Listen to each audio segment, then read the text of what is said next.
Hello दोस्तों, स्वागत है आप सभी का आपके अपने यूट्यूब चैनल ऑनलाइन स्टडी में। दोस्तों आज हम बिहार पुलिस कांस्टेबल के टेस्ट सीरीज के 13वें एपिसोड का वीडियो करेंगे। तो दोस्तों आपको वीडियो को शुरू से अंत तक जरूर देखना है। तो चलिए दोस्तों टॉपिक की ओर बढ़ते हैं। सबसे पहले जो आपका क्वेश्चन है कि जिन पंक्तियों में एक या अनेक वर्गों की एक ही क्रम में एक बार आवृत्ति हो वहाँ से कौन सा अलंकार होता है।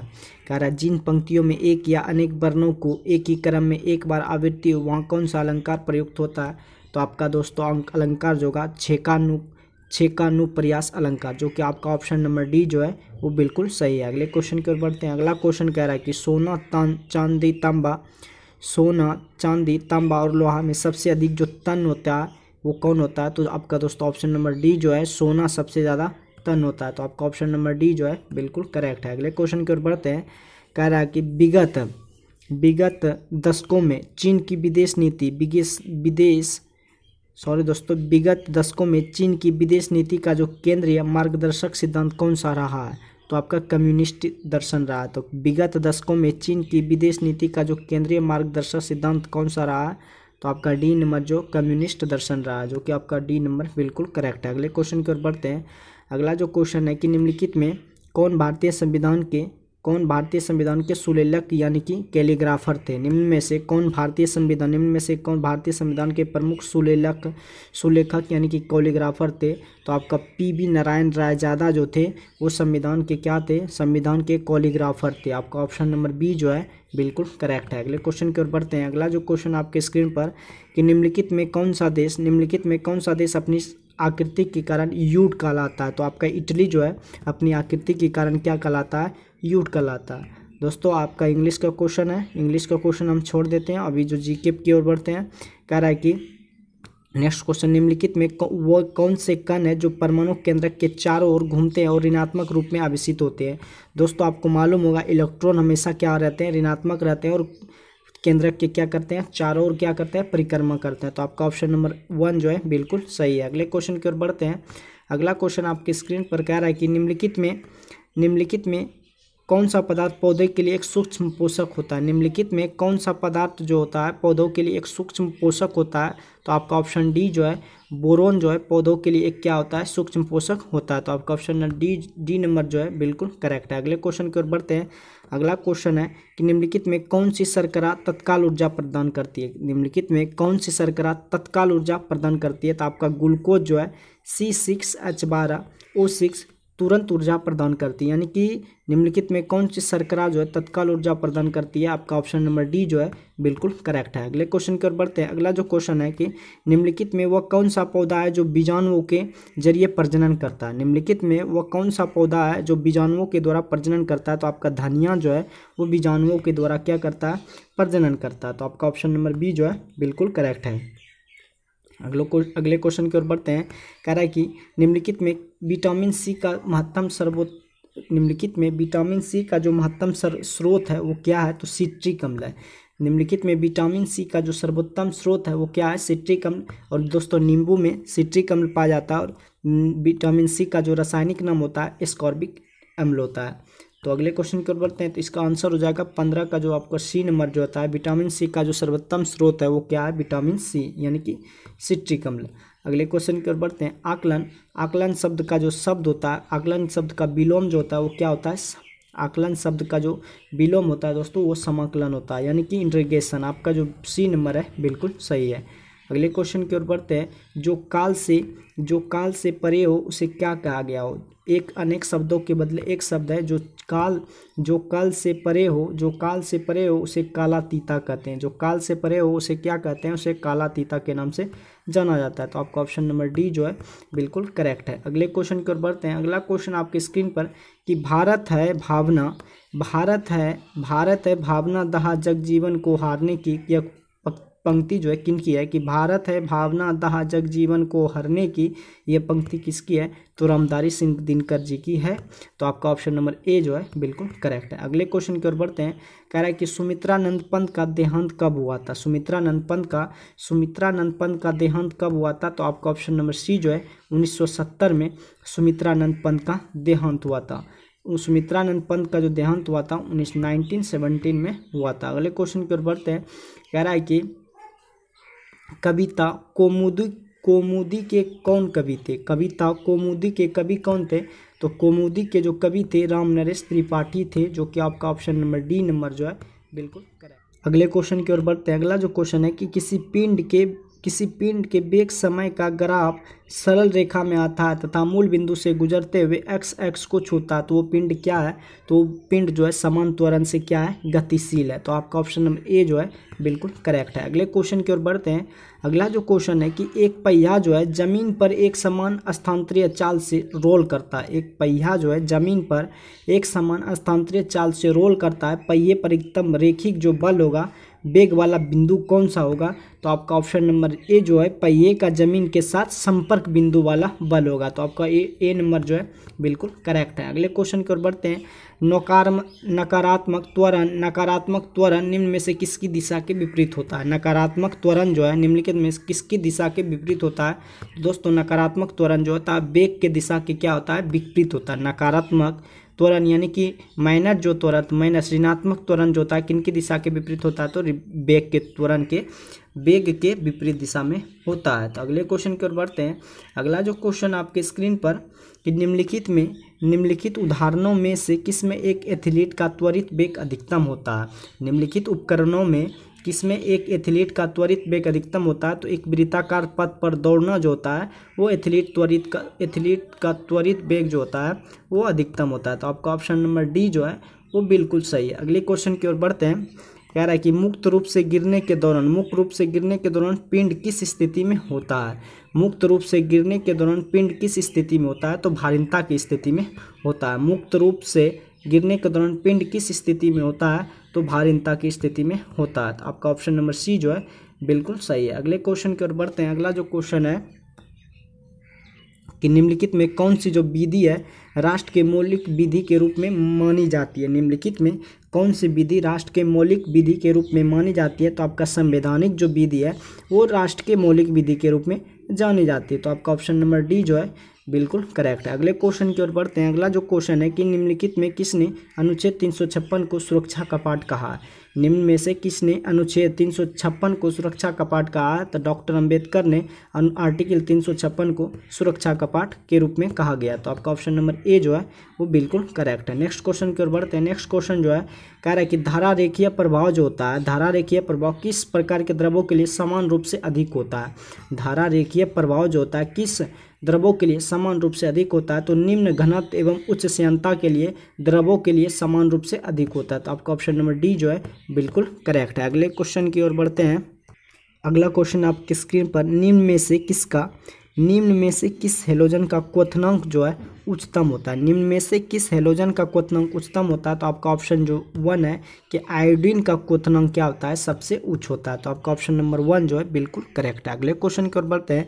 कह रहा है कि एक एटमॉस्फेयर बराबर कितना पास्कल होता है? तो 1.01 गुना 10⁵ पास्कल होता है। तो एक एटमॉस्फेयर बराबर 1.01 गुना 10⁵ पास्कल होता है, जो कि आपका ऑप्शन नंबर 1 जो है बिल्कुल करेक्ट है।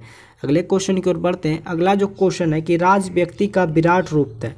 राज जो है व्यक्ति का विराट रूप है, यह कथन निम्न में से किसका है? राज जो है व्यक्ति का विराट रूप है, यह कथन निम्न में से किसका है? तो प्लेटो का है। किसका है? प्लेटो का। राज विकट जो है विराट रूप है, राज व्यक्ति का विराट रूप है, यह कथन किसका है? तो प्लेटो का है। तो आपका ऑप्शन नंबर डी जो है वो बिल्कुल सही है। अगले क्वेश्चन की ओर बढ़ते हैं। अगला क्वेश्चन, यदि वायु प्रतिरोध के नगण्य माने तो मुख्य रूप से गिरते हुए पिंड की स्थितिज ऊर्जा और गतिज ऊर्जा का योग क्या होगा? कह रहा है यदि वायु प्रतिरोध को नगण्य माने तो मुक्त रूप से गिरते हुए पिंड की स्थितिज ऊर्जा और गतिज ऊर्जा का योग क्या होगा? तो स्थिर होगा। तो आपका ऑप्शन नंबर डी जो है बिल्कुल सही होगा। अगले क्वेश्चन की ओर बढ़ते हैं। माई एक्सपेरिमेंट्स विथ टूट निम्न में से किस व्यक्ति के जीवन पर लिखा गया है? माई एक्सपेरिमेंट विथ टूट निम्नलिखित में किस व्यक्ति के रूप में जीवन पर लिखा गया है? तो महात्मा गांधी के जीवन पर यह कहानी लिखा गया है। अगले क्वेश्चन की ओर बढ़ते हैं। अगला क्वेश्चन आपके स्क्रीन पर, भोजन के पाचन की प्रक्रिया के दौरान होने वाले ऊर्जा और परिवर्तन के प्रकार को बताइए। तो भोजन के पाचन की प्रक्रिया के दौरान जो होता है ऊर्जा परिवर्तन रासायनिक ऊर्जा से किस में बदलता है? ऊष्मा ऊर्जा में बदलता है। भोजन के पाचन की प्रक्रिया के दौरान होने वाले ऊर्जा परिवर्तन के प्रकार जो है वो रासायनिक ऊर्जा से ऊष्मा ऊर्जा में परिवर्तित होता है, जो कि आपका ऑप्शन नंबर बी जो है बिल्कुल सही है। अगले क्वेश्चन की ओर बढ़ते हैं। अगला जो क्वेश्चन आपकी स्क्रीन पर कि निम्नलिखित में कौन जो है अर्धधातु नहीं है, निम्नलिखित में कौन अर्धधातु नहीं है, तो दोस्तों आपका क्लोरीन जो है वो अर्धधातु नहीं है, जबकि आपका आर्सेनिक अर्धधातु है, बोरोन है, सिलिकॉन है, लेकिन दोस्तों क्लोरीन आपका अर्धधातु नहीं है। नेक्स्ट क्वेश्चन की ओर बढ़ते हैं। नेक्स्ट क्वेश्चन जो है कि रदरफोर्ड परमाणु मॉडल जो है, रदरफोर्ड परमाणु मॉडल में अल्फा कण डैश पर प्रभावित किए जाते हैं तो स्वर्ण पर प्रभावित कर दिए जाते हैं। रदरफोर्ड परमाणु मॉडल में अल्फा कण जो है स्वर्ण पर किए जाते हैं, तो आपका ऑप्शन नंबर सी जो है बिल्कुल सही है। अगले क्वेश्चन की ओर बढ़ते हैं। अगला क्वेश्चन, किसी पौधे के वास्तविक भाग होते हैं वो क्या होते हैं, तो किसी पौधे के जो वास्तविक भाग होते हैं जड़ होता है, तना और पत्तियां, जड़, तना और पत्तियां होता है। किसी पौधे के जो वास्तविक भाग होते हैं क्या क्या होते हैं, जड़, तने और पत्तियां, जो कि आपका ऑप्शन नंबर 1 जो है बिल्कुल करेक्ट है। अगले क्वेश्चन की ओर बढ़ते हैं। अगला जो क्वेश्चन है 46 नंबर, अगला जो क्वेश्चन है कि निम्नलिखित में से कौन सा देश फुटबॉल विश्व कप 2026 की मेजबानी करेगा, निम्नलिखित में कौन सा देश फुटबॉल विश्व कप 2026 की मेजबानी करेगा, तो आपका ऑप्शन नंबर डी जो है अमेरिका 2026 की मेजबानी करेगा। कौन सा कप, फुटबॉल विश्व कप 2026 की मेजबानी कौन करेगा, तो आपका ऑप्शन नंबर डी जो है अमेरिका करेगा। अगले क्वेश्चन की ओर बढ़ते हैं। अगला जो क्वेश्चन है कि ईस्ट इंडिया कंपनी अफीम किस देश को भेजती है, ईस्ट इंडिया कंपनी अफीम किस देश को भेजती है, तो ईस्ट इंडिया कंपनी जो अफीम भेजती है वो किस देश को भेजती है, चाइना को भेजती है, जो कि आपका ऑप्शन नंबर डी जो है बिल्कुल सही है। अगले क्वेश्चन की ओर बढ़ते हैं। अगला क्वेश्चन है कि द्वितीय महाविश्व युद्ध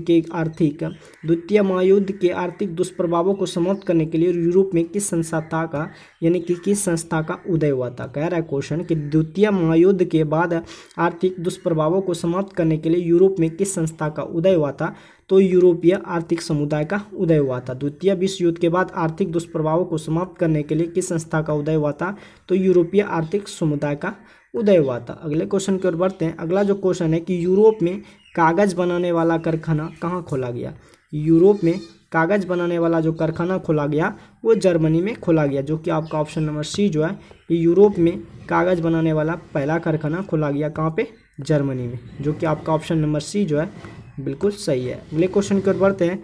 अगला क्वेश्चन आपकी स्क्रीन, अगला क्वेश्चन है कि डचों ने भारत में अपनी प्रथम व्यापारिक कोठी कहाँ स्थापित की थी, कि डचों ने भारत में अपनी प्रथम व्यापारिक कोठी कहाँ स्थापित की थी, तो आपका ऑप्शन नंबर बी जो है मसूलीपट्टनम में स्थापित किया था।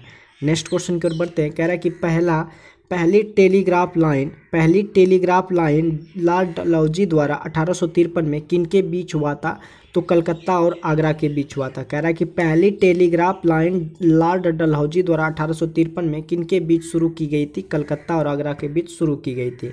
अगले क्वेश्चन की ओर बढ़ते हैं। अगला जो क्वेश्चन है कि राजा डॉक्विन ऑफ लेंस के प्रतिपादक कौन थे। कह रहा जो आपका क्वेश्चन है कि डॉक्ट्रिन ऑफ लेम्स के प्रतिपादक कौन थे, कि डॉक्ट्रिन और लेम्प के प्रतिपादक कौन थे, तो लॉर्ड डलहौजी थे। आपका ऑप्शन नंबर डी जो है कि डॉक्ट्रिन ऑफ लेम्प्स के प्रतिपादक जो थे लॉर्ड डलहौजी जो थे। आपका ऑप्शन नंबर सी डी जो है बिल्कुल सही है। अगले क्वेश्चन की ओर बढ़ते हैं कि राजा खारवेल का नाम जुड़ा है किससे, हाथी गुम्फा अभिलेख से। राजा खारवेल का जो नाम जुड़ा है वो किससे जुड़ा है, हाथी गुम्फा अभिलेख से। नेक्स्ट क्वेश्चन की ओर बढ़ते हैं। लोनार झील कहाँ अवस्थित है, तो लोनार झील दोस्तों आपका कहाँ पे है, लोनार झील आपका महाराष्ट्र में, लोनार झील कहाँ पे स्थित है, महाराष्ट्र में स्थित है, जो कि आपका ऑप्शन नंबर सी जो है बिल्कुल करेक्ट है। अगले क्वेश्चन की ओर बढ़ते हैं। जाड़े की किस दिशा में चक्रवात आकर भारत में वर्षा करते हैं, जाड़े में किस दिशा से चक्रवात आकर भारत में वर्षा करते हैं, तो आपका ऑप्शन नंबर उत्तर पूर्व से, कि जाड़े की किस दिशा से चक्रवात आकर भारत में वर्षा करते हैं, तो उत्तर पूर्व से आकर चक्रवात आकर भारत में क्या करते हैं, वर्षा करते हैं। तो आपका ऑप्शन नंबर 1 जो है बिल्कुल करेक्ट है। अगले क्वेश्चन की ओर बढ़ते हैं। अगला जो क्वेश्चन है कि वायुमंडल में उपस्थित कौन सी गैस परावैंगनिक किरणों को अवशोषित करती है, कि वायुमंडल में उपस्थित कौन सी गैस परावैंगनिक किरणों को अवशोषित करते हैं, तो आपका ऑप्शन नंबर सी जो है ओजोन गैस जो है परावैंगनिक किरणों को क्या कर लेती है, अवशोषित कर लेती है। तो आपका ऑप्शन नंबर सी जो है बिल्कुल सही है। अगले क्वेश्चन की ओर बढ़ते हैं। अगला जो क्वेश्चन है कि भारतीय रेलवे का जो डीजल इंजन लोकोमोटिव वर्क्स जो होता है निम्नलिखित में किस शहर में स्थित है? कि भारतीय रेलवे का इंजन डीजल इंजन जो होता है लोकोमोटिव वर्क्स निम्नलिखित में किस शहर में स्थित है? तो आपका बनारस शहर में स्थित है, जो कि आपका सी नंबर जो है बिल्कुल सही है। अगले क्वेश्चन की ओर बढ़ते हैं। अगला जो क्वेश्चन है कि ब्रह्मपुत्र नदी निम्नलिखित में किस हिमनद से निकलती है?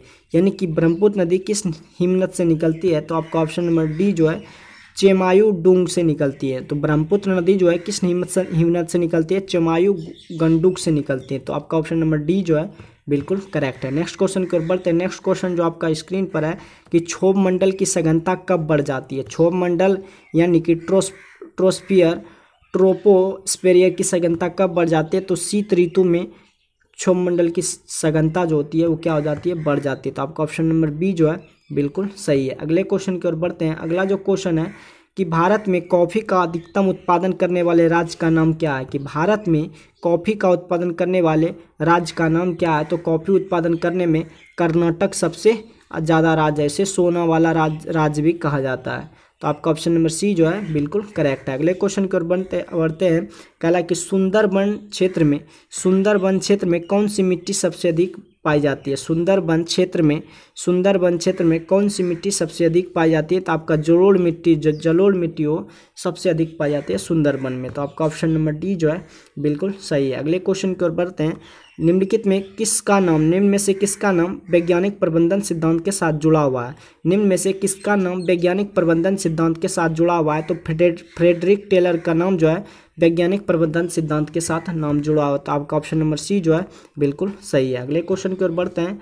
अगला क्वेश्चन आपके स्क्रीन पर कि ग्रैंड ट्रक रोड किस नाम से जाना जाता है? तो ग्रैंड ट्रक रोड को NH1 एवं NH2 के नाम से जाना जाता है। नेशनल हाईवे 1 एवं नेशनल हाईवे 2 के नाम से ग्रैंड ट्रक रोड को जाना जाता है। तो आपका ऑप्शन नंबर 1 जो है बिल्कुल करेक्ट है। अगले क्वेश्चन की ओर बढ़ते हैं। नाबार्ड की स्थापना जो हुई थी, नाबार्ड की स्थापना कहाँ हुई थी? 1982 ईस्वी में हुई थी। नाबार्ड की स्थापना कब हुई थी? 1982 ईस्वी में हुई थी। आपका ऑप्शन नंबर सी जो है बिल्कुल सही है। अगले क्वेश्चन की ओर बढ़ते हैं कि भारत में राष्ट्रीय आय का आकलन जो है पहली बार किसने किया था? कि भारत में राष्ट्रीय आय का आकलन सबसे पहली बार किसने किया था? तो दादाभाई नौरोजी ने किया था, जो कि आपका ऑप्शन नंबर बी जो है बिल्कुल करेक्ट है। अगले क्वेश्चन की ओर बढ़ते हैं। अगला जो क्वेश्चन है कि भारत में राष्ट्रीय आय की गणना किसके द्वारा की जाती है? भारत में राष्ट्रीय आय की गणना किसके द्वारा की जाती है? तो राष्ट्रीय सांख्यिकी कार्यालय द्वारा की जाती है। भारत में राष्ट्रीय आय की गणना किनके द्वारा की जाती है? तो राष्ट्रीय सांख्यिकी कार्यालय के द्वारा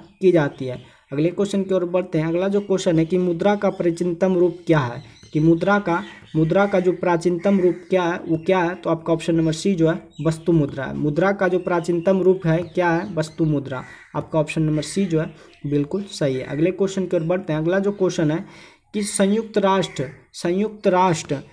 राष्ट्र जल सम्मेलन 2023 कहाँ आयोजित हुआ है? संयुक्त राष्ट्र जल सम्मेलन 2023 कहाँ आयोजित हुआ है? तो न्यूयॉर्क हुआ है। न्यूयॉर्क कहाँ पे? अमेरिका में। कह रहा है कि संयुक्त राष्ट्र जल सम्मेलन 2023 कहाँ आयोजित हुआ है? तो आपका न्यूयॉर्क में आयोजित हुआ है, जो कि आपका ऑप्शन नंबर 1 जो है बिल्कुल सही है। अगले क्वेश्चन की ओर बढ़ते हैं। अगला जो क्वेश्चन है कि निम्न में से कौन सी एक संवैधानिक संस्था नहीं है? निम्न में से कौन सी एक संवैधानिक संस्था नहीं है? तो आपका मानवाधिकार आयोग जो है संवैधानिक संस्था नहीं है। तो आपका ऑप्शन नंबर सी जो है बिल्कुल करेक्ट है। अगले क्वेश्चन की ओर बढ़ते हैं। अगला जो क्वेश्चन है कि जिस प्लास्टिक पॉलीमर से कंधे, खिलौने, कटोरे आदि बनाए जाते हैं उसे क्या कहते हैं? उसका नाम क्या है? यानी कि जिस प्लास्टिक पॉलीमर से कंघे, खिलौने, कटोरे आदि बनाए जाते हैं उसे पॉलीस्टाइन कहते हैं। उसे क्या कहते हैं? पॉलीस्टाइन कहते हैं, जो कि आपका ऑप्शन नंबर बी में करेक्ट आंसर दिया गया है। अगले क्वेश्चन की ओर बढ़ते हैं। अगला जो क्वेश्चन है कि निम्नलिखित में वह कौन सी गैस है जिसे एक्वालंग्स में गोताखोरों द्वारा सांस लेने में ऑक्सीजन में मिलाया जाता है? तो निम्नलिखित में वह कौन सी गैस है जिसे एक्वालंग्स में गोताखोरों द्वारा सांस लेने में ऑक्सीजन में मिलाया जाता है? तो हीलियम को मिलाया जाता है, जो कि आपका ऑप्शन नंबर सी जो है बिल्कुल करेक्ट है। अगले क्वेश्चन की ओर बढ़ते हैं। संस्कृत के 4 अध्याय के लेखक कौन थे? संस्कृत के 4 अध्याय के लेखक कौन थे?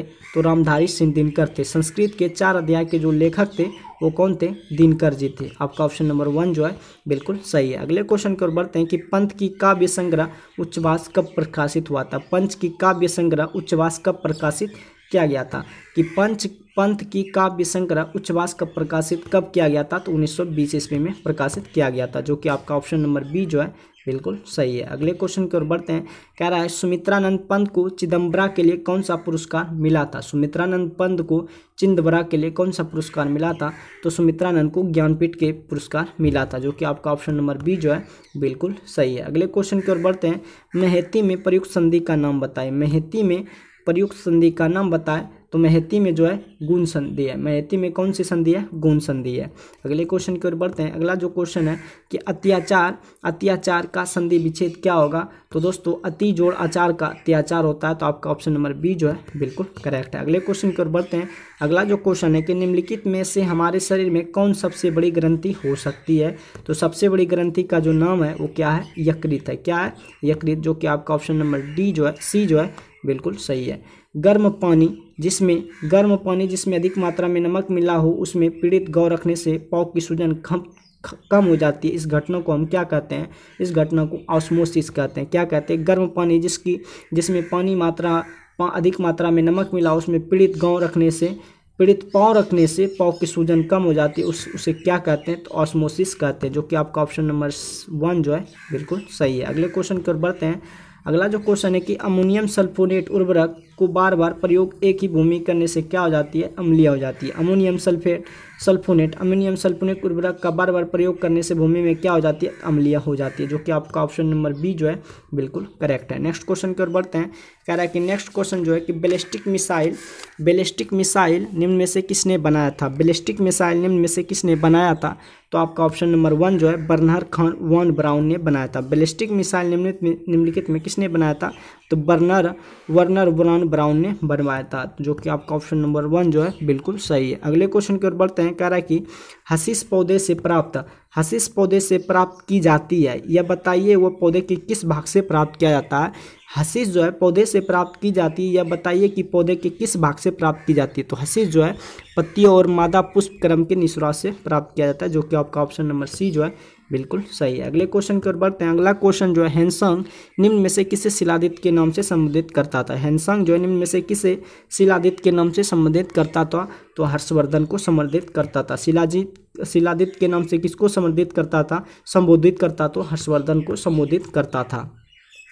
अगले क्वेश्चन की ओर बढ़ते हैं। अगला क्वेश्चन है कि किस संगठन के इंट्रोडक्टरी वेब पेज को निम्नलिखित में क्या कहा जाता है? किसी संगठन के इंट्रोडक्टरी पेज वेब को क्या कहा जाता है? तो वेबसाइट कहा जाता था, जो कि आपका ऑप्शन नंबर डी जो है बिल्कुल सही है। अगले क्वेश्चन की ओर बढ़ते हैं। अगला जो क्वेश्चन है कि समान फसलों को उगाने के लिए उपयुक्त उर्वरा मिट्टी में निम्नलिखित में पीएच मान की संभावना कितनी होती है? तो 6 से 7 होती है। समान फसलों को उगाने के लिए उपयुक्त उर्वरक मिट्टी में निम्नलिखित में पीएच मान कितना होने की संभावना होती है? तो आपका 6 से 7 पीएच मान होने की संभावना रहता है। अगले क्वेश्चन की ओर बढ़ते हैं।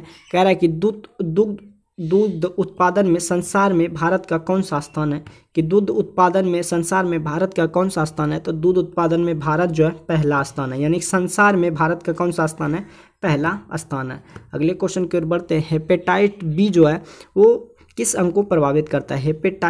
हेपेटाइटिस बी जो है शरीर के किस अंग को प्रभावित करता है? तो यकृत को प्रभावित करता है, जो कि आपका ऑप्शन नंबर सी जो है बिल्कुल करेक्ट है। अगले क्वेश्चन की ओर बढ़ते हैं। अगला जो क्वेश्चन है कि निम्नलिखित में किसे भारत में मुस्लिम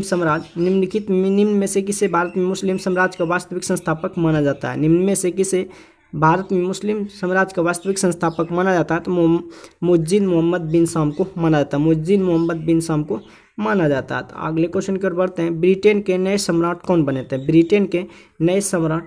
तो आपका ऑप्शन नंबर चार्ल्स तृतीय बने हैं। तो ब्रिटेन के नए सम्राट कौन बने हैं? तो चार्ल्स तृतीय बने हैं। अगले क्वेश्चन की ओर बढ़ते हैं। अगला जो क्वेश्चन आपकी स्क्रीन पर, किस टेनिस खिलाड़ी ने आत्मकथा यानी कि क्रॉस कोर्ट का विमोचन किया है? टेनिस खिलाड़ी ने आत्मकथा का विमोचन किया है? तो दोस्तों जयदीप मुखर्जिया ने किया है। किस टेनिस खिलाड़ी ने आत्मकथा का विमोचन किया है?